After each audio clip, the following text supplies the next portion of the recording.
Okay, so these are some good ideas though. Alright, in this game, I'm just going to talk about what I did to improve, and we're going to highlight it, put it up on YouTube.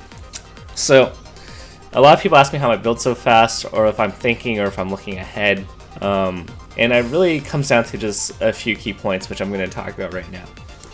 And pretty much, in building fast, the main thing that I like to do is just play this game solitaire style, as in, like, I'm not really thinking about the other players, so we're just going to put it on KOs. And when, if you just want to just practice some drills, just like building up really high as fast as you can is a really good just practice drill. And it's really great just to warm up. So some key things, my board's not very good because it's very uneven in terms of height, so it's going to be hard for me. Flat boards are generally better because your board becomes a lot more accommodating as opposed to if it's uneven. So we're going to try to raise up the left side or the right side a bit, and now we have a flat board here.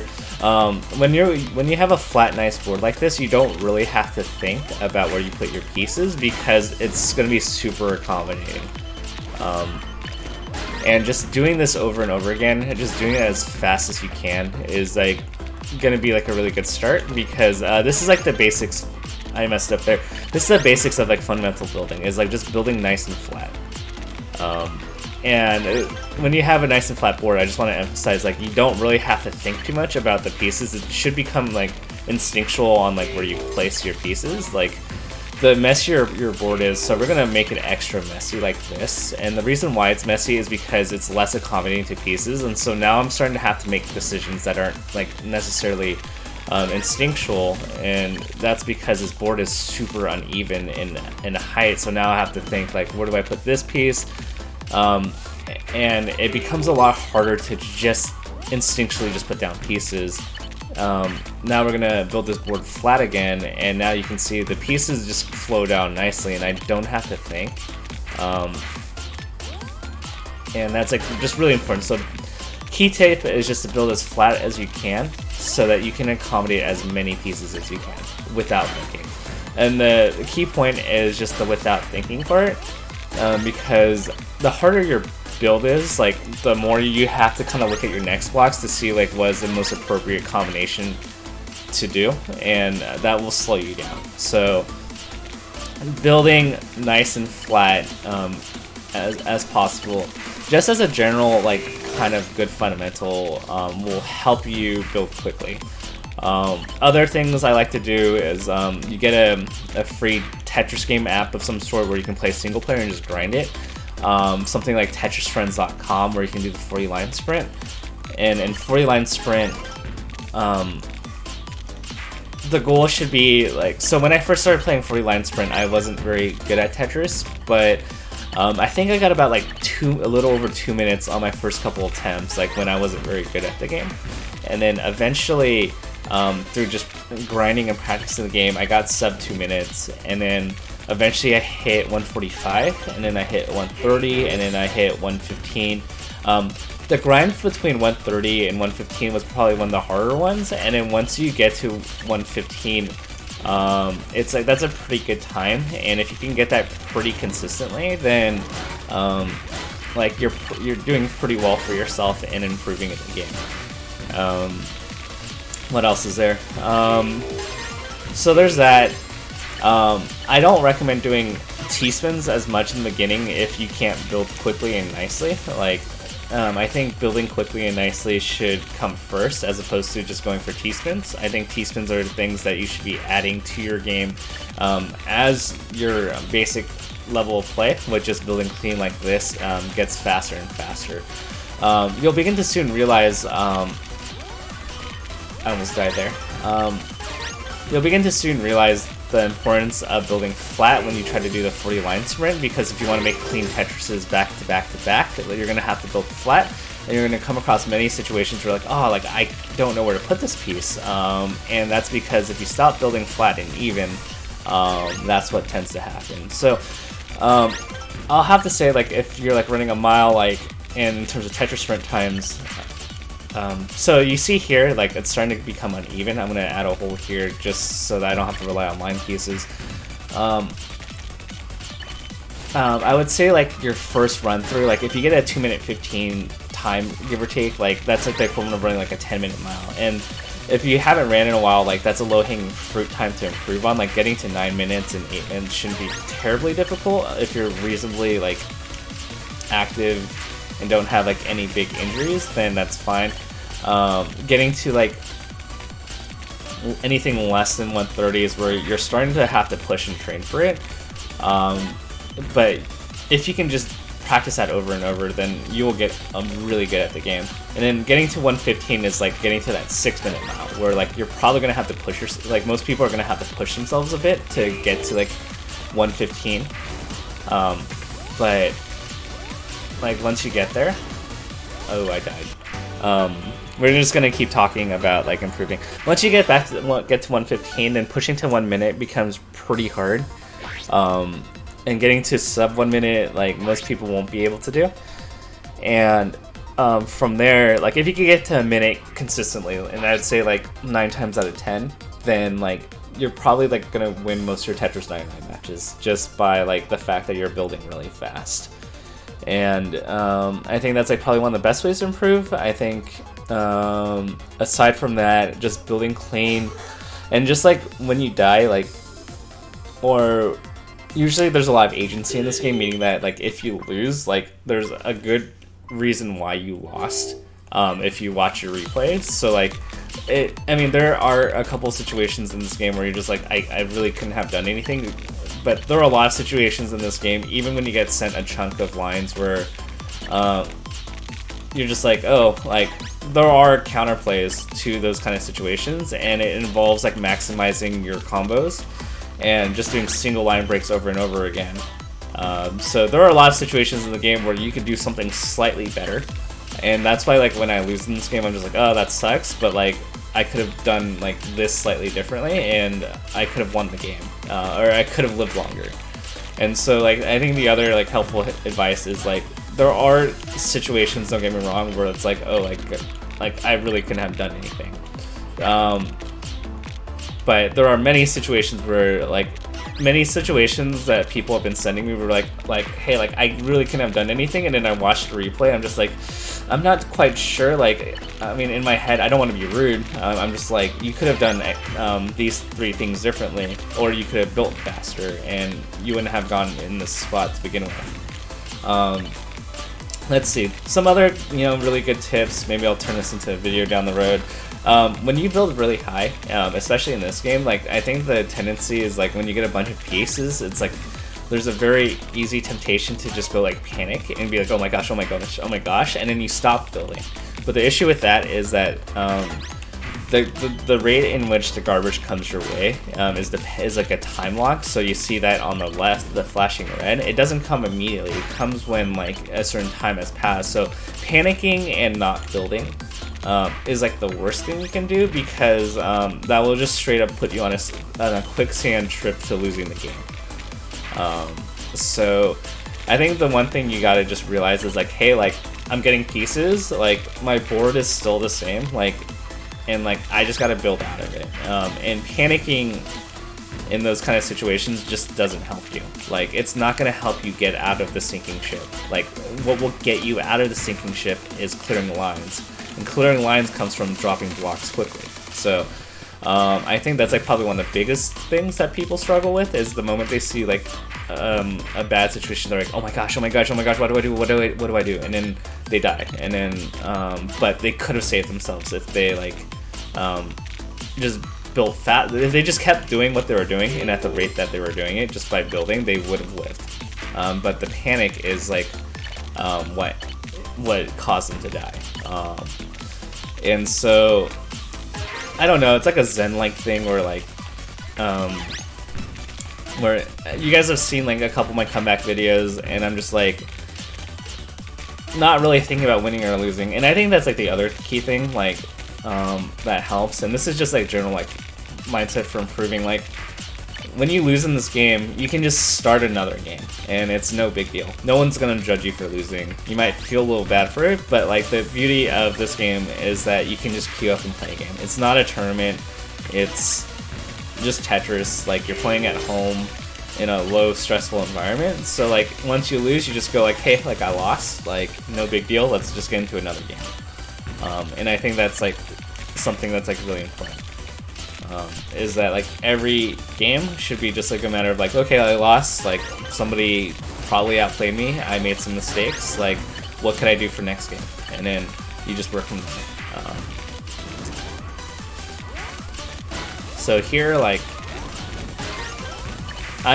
here in this situation, I'm just thinking of like, how do I always make sure that lines are being cleared and that my well is constantly open? And see, like, even though there were a lot of pieces that got sent my way, like, I'm not panicking for it. No big deal. You just keep dropping pieces, keep your well open as much as you can, and see if you can always break a line, and then we're back down. And that just comes with like a little bit of experience. I know that could be a little bit intimidating for a lot of people, but when I see like a lot of incoming garbage, it's just like, oh man, like I should panic, like, you know, like, but like it's just like the fact of the matter, just ask yourself what you need to do to get out of like those kind of situations. You just go like, okay, like is that incoming blow gonna kill me? No, it's not. Okay, if not, then like, okay, how do I minimize the damage? And frequently, or how do I minimize or delay the damage? And that answer should always be like, how do I break a succession of lines so that it reduces the damage and stalls the game? Because the pieces don't send until you drop a piece that doesn't break the line. And that's something a lot of people don't realize. So as long as I'm breaking at least one line and I'm going down, it works twofold, where I'm defending and delaying the attack, but I'm also breaking down the attack every time these pieces come in by breaking the line. So like, most of the time there's gonna be a rebuttal that you can do to protect yourself. And even here, like, I'm just like, no big deal. Like, I have a well on the right. I can carve down, carve down, carve down. I messed up there. That happens. I'm just gonna have to like just work my way down and just see like what can I do to just stall the game. I can't do anything here. I messed up, but at the very least, like with those remaining blocks I had, like I did my best to see if I could drop a piece that stalls the game, and that's all I'm thinking about. I'm not thinking about dying, or like I'm not thinking about the worry of dying. I'm just thinking, okay, I'm gonna die here, let's see how long I can stall the game with the upcoming pieces, whether it's my hold piece or my next piece. And there's 3 objectives that I think are most important when you're getting an incoming. There's like a couple things you can do where, and this is kind of the way I think about it.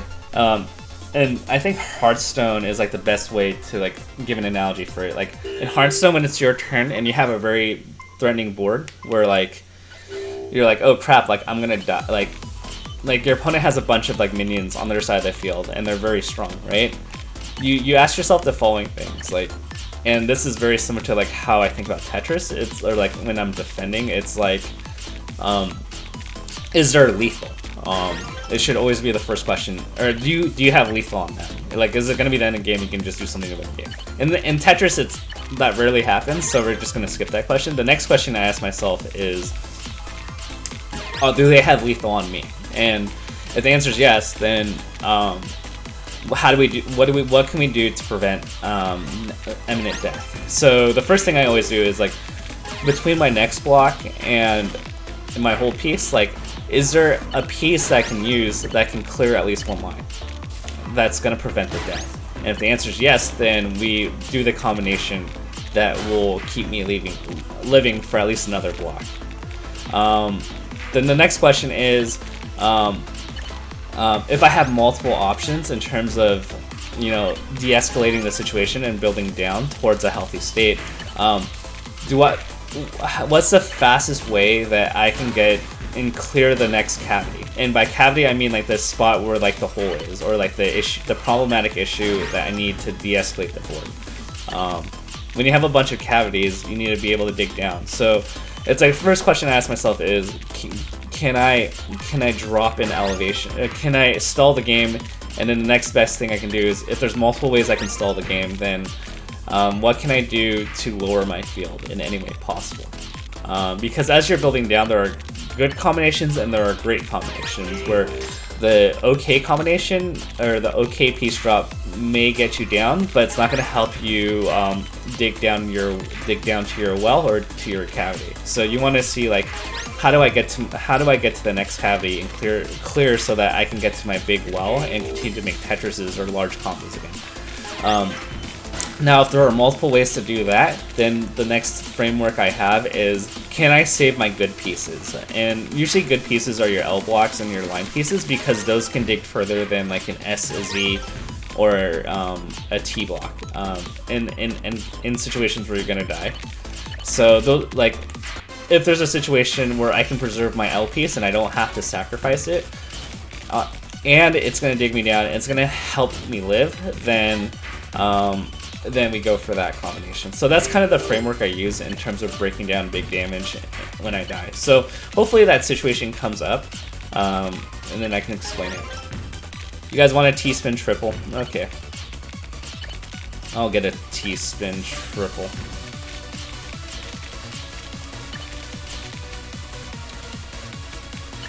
This is going to be a rough setup.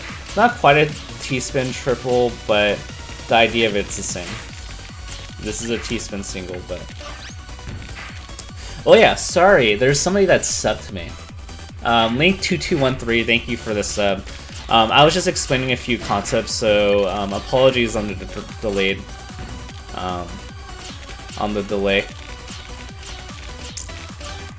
Give them the triple they deserve. Okay.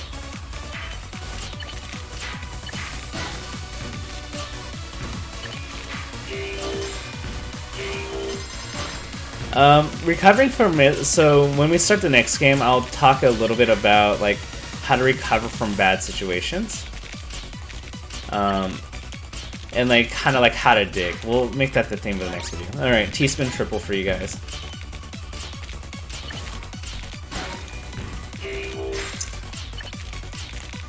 My day is going well.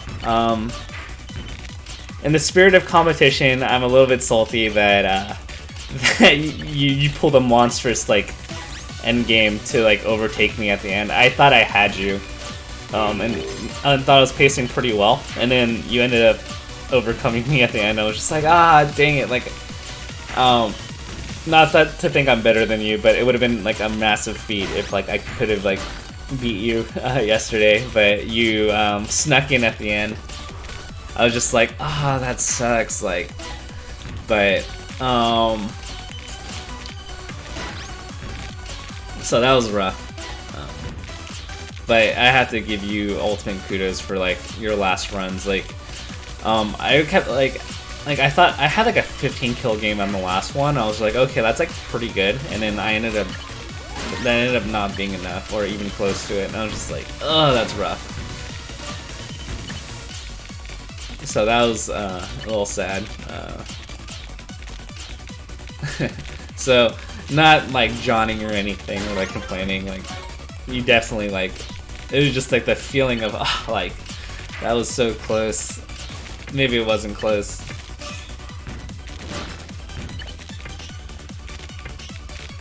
Tetris, what's up, Ragtime? The mouse is here. Say hi to the mouse. Wait, come on. Alright, if you're in this kind of spot, here's what I do. Like, I just think of the quickest way to avoid filling in the column that has the hole, and then we just kind of work our way down from that. So the column is in column... Okay, this wasn't like a big issue one, so like, unfortunately I really couldn't explain too much in how I dig there. But maybe if we're in a worse spot, we can do something else.